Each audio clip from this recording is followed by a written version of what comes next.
What is the significance of eco-sensitive zones ESZ in biodiversity conservation? Explore the diverse challenges they encounter. Introducing Educume's GS Main Support Program and Test Series with structured mentorship for 2023. This program is a valuable resource for students preparing for the mains examination this year and those planning to appear the next year. Here's what you can expect: 7 subject-wise PYQ sessions, 18 full-length tests including 2 essay tests, model answers for all test papers, post-test discussions, 8 practice tests with model answers and mentor evaluation, and structured mentorship. Get ready to excel in your mains. With this support program and test series, you can enhance your knowledge and pave the way towards fulfilling your dreams. Don't miss out on this opportunity. Register now and seize the chance to become an expert in your mains preparation. Take charge of your aspirations and make them a reality. Now this question is asked under 15 marks. So you have to answer in 250 words. So this is going to be a descriptive answer. We have already discussed when a question is asked under 15 marks, you have to include a little bit more detail compared to what you write in a 10 marker question. Okay. Now you know already that the question, whenever a question is asked in UPSC mains, it is strictly based on syllabus. If you'll see the syllabus of General Studies 3, you will find a topic conservation, environmental pollution and degradation and environmental impact assessment. ठीक है, तो इस तरह के topics जो हैं आपको mains के सिलेबस में देखने को मिलेंगे. नाउ कंजर्वेशन में बायोडाइवर्सिटी कंजर्वेशन भी आ जाता है. And if you have studied for prelims environment, अगर आपने पढ़ा है, because you know majority of questions in prelims come from environment, तो आपको इको सेंसिटिव जोन के बारे में आपने डेफिनेटली पढ़ा होगा. लेकिन when a question is asked in mains, आपको जितना भी प्रीलिम्स का इंफॉर्मेशन है वो तो यूज होगा ही होगा. इसके बाद आपको एक अच्छा सा आंसर फ्रेम करने भी आना चाहिए. ठीक है, डिस्पाइट हैविंग नॉलेज, अगर आपको बहुत अच्छा नॉलेज है, अगर आपको आंसर फ्रेम करने नहीं आता है तो आपको अच्छा मार्क्स नहीं मिलेगा. तो जो भी नॉलेज आपने एक्वायर किया है वाइल प्रिपेयरिंग फॉर प्रीलिम्स, उसको हम लोग यहां पर अच्छे से यूज करेंगे और एक अच्छा सा आंसर फ्रेम करेंगे. ठीक है, अगर हम लोग बोलें कैटेगराइज करें इस क्वेश्चन को, तो this is a L2 level question. बहुत प्रेटी बेसिक क्वेश्चन है, क्योंकि आपको इको सेंसिटिव जोन के बारे में पता होना चाहिए और बायोडाइवर्सिटी कंजर्वेशन में कैसे हेल्प करता है ये भी आपको इसके बारे में इंफॉर्मेशन होना चाहिए. तो नॉलेज वाइज जो है इस क्वेश्चन में काफी एम्पल नॉलेज है, बहुत ही मतलब स्ट्रेट फॉरवर्ड क्वेश्चन है. बस अब यहां पर इंपॉर्टेंट क्या है कि इसको एक अच्छे कॉम्प्रिहेंसिव मैनर में इसको आंसर कैसे करना है. ठीक है, नाउ स्टार्ट हम लोग कैसे करते हैं. इंट्रोडक्शन में सबसे पहले आप बताएंगे कि what is eco sensitive zone. देखिए ESZ जो है अब एक कैटेगरी बनाया गया है, तो आपको पहले इसको डिफाइन करना पड़ेगा कि what is eco sensitive zone. तो इको सेंसिटिव जोन के बारे में थोड़ा सा बेसिक हम लोग क्या लिखेंगे कि national wild life action plan 2002 से 2016 के लिए जो बनाया गया था by ministry of environment, forest and climate change, state governments को डायरेक्ट किया गया था. स्टेट गवर्नमेंट्स को, ध्यान दीजिए, स्टेट गवर्नमेंट्स को डायरेक्ट किया गया था डेजिग्नेट करने का area within a 10 kilometre radius of national park, जो कि प्रोटेक्टेड एरियाज है, national parks and wildlife sanctuaries as eco fragile zones और इको सेंसिटिव जोन्स. ठीक है, और किस एक्ट के अंदर बोला गया था, स्टेट को यह दिया गया था कि आप इसको किसके अंदर कर लेते हैं, इन्वायरमेंटल प्रोटेक्शन एक्ट 1986. नाउ देखिए ये बहुत इंपॉर्टेंट है, किसी भी जैसे इको सेंसिटिव जोन जो है वो किस एक्ट के द्वारा बनाया जाता है, ये बहुत इंपॉर्टेंट है. तो ये क्या है, इन्वायरमेंटल प्रोटेक्शन एक्ट 1986. ठीक है, तो अगर आप ये लिख देते हैं यहां पर, तो एग्जामिनर को ये पता चल जाता है कि you know about what is eco sensitive zones. ठीक है, तो यहां पर आपने एक बहुत अच्छा से स्टार्ट कर दिया कि national wild life action plan में ये बोला गया था ministry of environment and forest के द्वारा कि स्टेट गवर्नमेंट जो है वो डेजिग्नेट कर सकती है एरिया विद इन 10 किलोमीटर. जैसे फॉर एग्जांपल सोचिए this is a wild life sanctuary, तो इसके 10 किलोमीटर के रेडियस में जो है आप इको सेंसिटिव जोन डिक्लेयर कर सकते हैं और उस रीजन को आप डिफरेंट तरीके से प्रोटेक्ट कर सकते हैं. बेसिकली इसका मकसद क्या था कि इसके बीच में आपका जो मतलब आपका जो प्रोटेक्टेड एरिया है उसके बाद एक बफर क्रिएट किया जाए जिसमें लीस्ट डिस्टर्बेंस हो बाई ह्यूमन सेटलमेंट्स और एंथ्रोपोजेनिक रीजंस, जिसकी वजह से हमारा प्रोटेक्टेड एरियाज जो है वो अच्छे से फ्लरिश कर पाए और वहां पर बायोडाइवर्सिटी जो है वो इंटैक्ट रह पाए. ठीक है, तो यही मतलब है इको सेंसिटिव जोन का. आपने अच्छे से इंट्रोड्यूस कर दिया. Now moving on to the main part that is body. तो उसको आंसर करने के लिए first we will have to see what the question is asking. नाउ यहां पर क्या है, what is the significance of eco sensitive zone in biodiversity conservation. तो आपका फर्स्ट तो पार्ट आप यही होगा कि आपको बताना है कि सिग्निफिकेंस क्या है इको सेंसिटिव जोन्स का. तो जल्दी से बताइए, हम लोग चलिए देखते हैं. तो यहां पर हम लोग डिस्कस करते हैं. ऐसे ही हम लोग ने कोशिश किया है अभी तक कि सारे आंसर्स को हम लोग बुलेट पॉइंट्स में लिखें या पॉइंट्स में लिखें, क्योंकि उससे एक तो ये पता चलता है एग्जामिनर को कि आपने 5 पॉइंट्स लिखा है या 6 पॉइंट्स लिखा है, तो एक आप बोलते हैं ना, क्वांटाइज करने में, आपके एफर्ट्स को क्वांटाइज करने में एग्जामिनर को भी जो है बहुत ईज होता है। अगर आप इसको पैराग्राफ में भी लिख सकते हैं, देखिए कोई हार्ड एंड फास्ट रूल नहीं है, बहुत लोग जो है वो पैराग्राफ्स में भी लिखते हैं और अच्छा नंबर भी लाते हैं, पर स्टिल ये जो है आप बोल सकते हैं मैक्सिमम जो लोग हैं वो इसी तरीके से लिखते हैं, और ये जो है थोड़ा सा आप बोल सकते हैं ज्यादा ऑर्गेनाइज तरीका है कि आप बुलेट पॉइंट्स में लिखें। तो आप इस तरह से लिखेंगे तो आपके लिए भी आसान होगा और एग्जामिनर के लिए भी आसान होगा। ठीक है, अब हम लोग को बताना है significance of eco sensitive zones. तो हम लोग को सबसे पहले कुछ पॉइंट्स, अब अगर आप यहाँ पर है तो कोशिश करिए कि आप 5 to 6 पॉइंट्स यहाँ पर बना लेंगे। अब हम लोग कुछ पॉइंट्स डिस्कस करते हैं।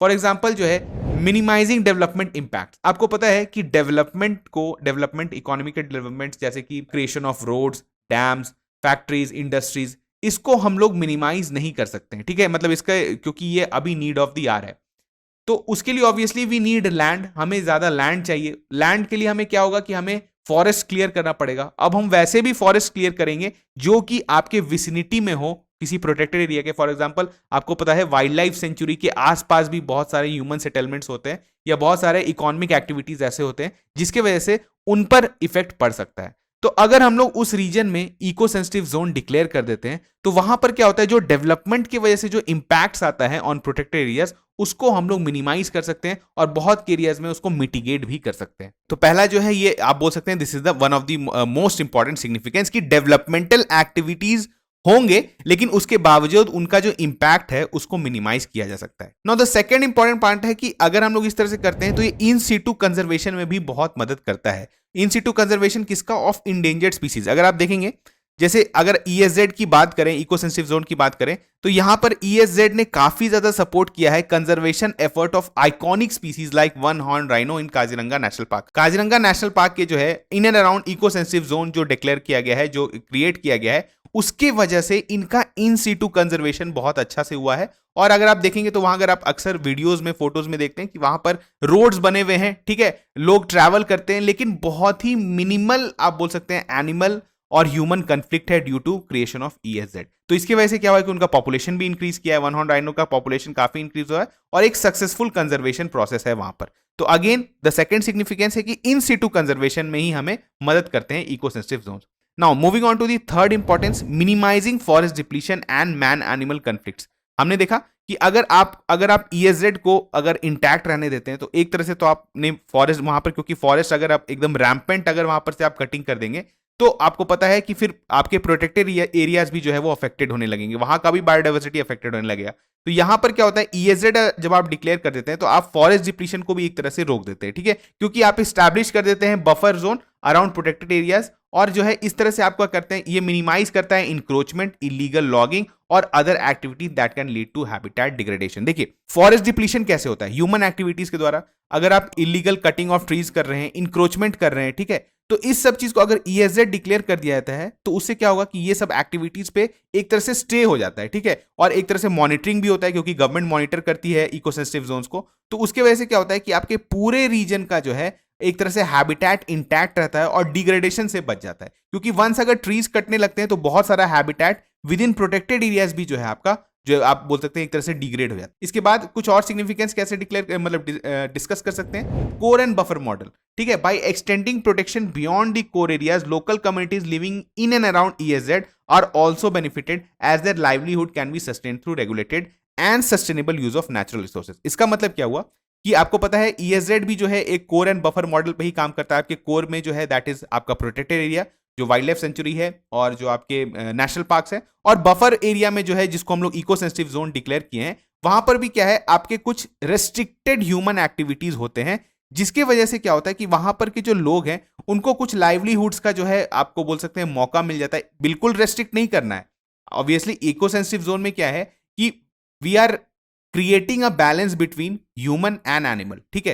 तो यहां पर क्या होता है कि इको सेंसिटिव जोन में बहुत सारा ऐसा sustained uses of natural resources है जिसको बहुत सारे लोकल कम्युनिटीज हैं, बहुत केस में ट्राइबल कम्युनिटीज जो हैं वो अपने लाइफ को सस्टेन करने के लिए यूज कर सकते हैं, और एट द सेम टाइम वो खुद भी प्रोटेक्ट करते हैं आपके ये जो आप बोल सकते हैं जो आपके प्रोटेक्टेड एरियाज हैं, नेशनल पार्क और वाइल्ड लाइफ सेंचुरीज। तो यहां पर हमने कुछ सिग्निफिकेंस जो है डिस्कस किया। इसके अलावा भी आप कुछ पॉइंट सोच सकते हैं, अगर कोई छोटा मोटा पॉइंट अगर आपको आ रहा है तो एक दो पॉइंट आप बना सकते हैं। 5 to 6 points is more than enough अगर आप सिग्निफिकेंस बताना चाहते हैं इको सेंसिटिव जोन्स का। Now moving on to the next requirement of the question कि explore the diverse challenge they encounter. अब इनको प्रॉब्लम क्या क्या फेस करना पड़ता है इको सेंसिटिव जोन्स को, तो वो हम लोग देखते हैं। सबसे पहले क्या है कि अगर आप देखेंगे developmental activities, various development activities such as construction of dams, roads and urban rural infrastructure within ecosystem zones can disturb the natural environment.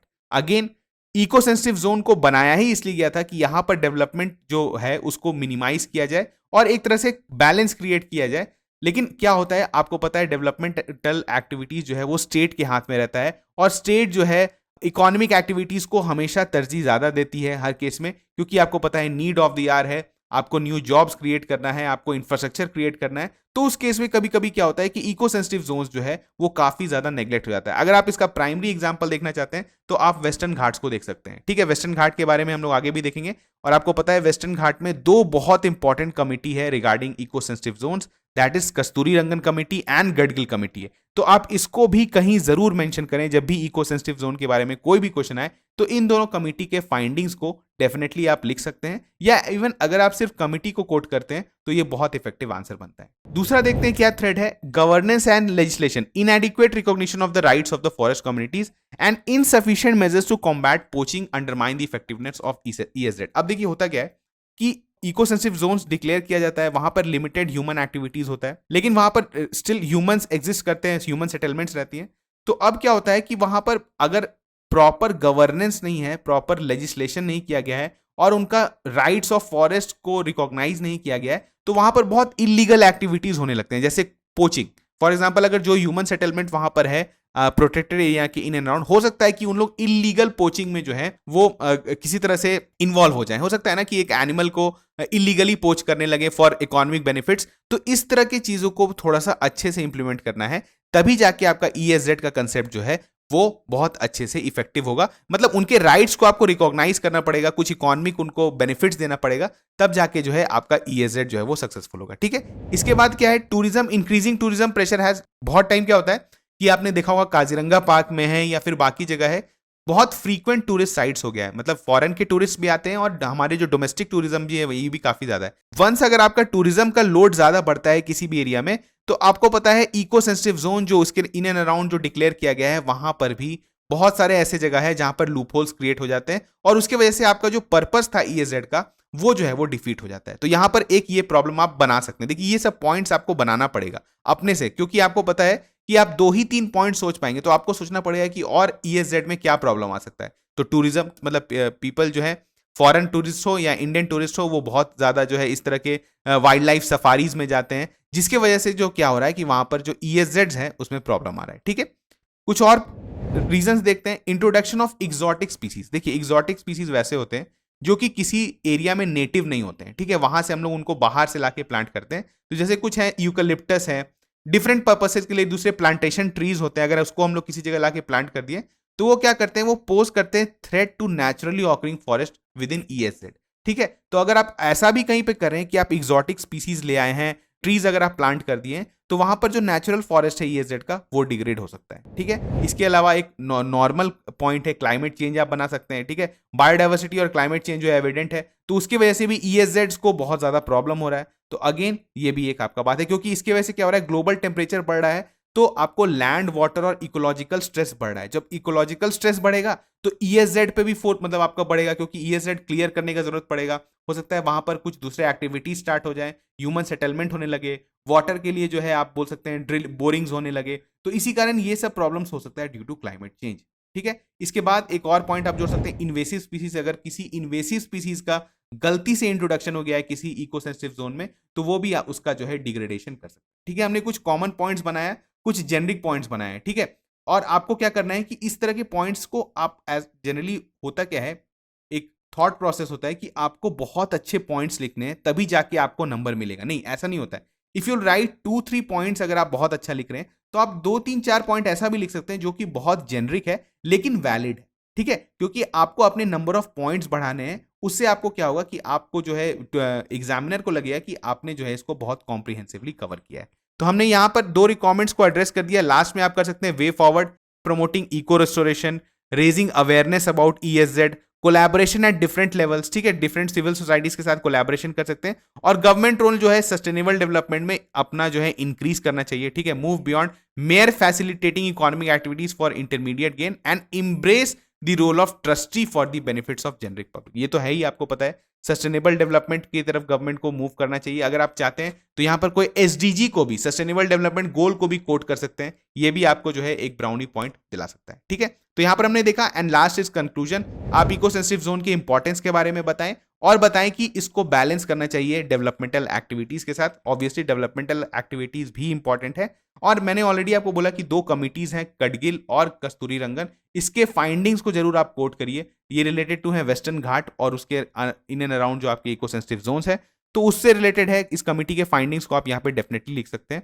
तो आपका जो है आंसर मोर कॉम्प्रिहेंसिव होगा, ठीक है। तो हम लोग इसी तरह के क्वेश्चंस आपके लिए लाते रहेंगे और आप इसी तरह से आंसर राइटिंग प्रैक्टिस करते रहिए। तो चलिए मिलते हैं नेक्स्ट लेक्चर में, तब तक थैंक यू।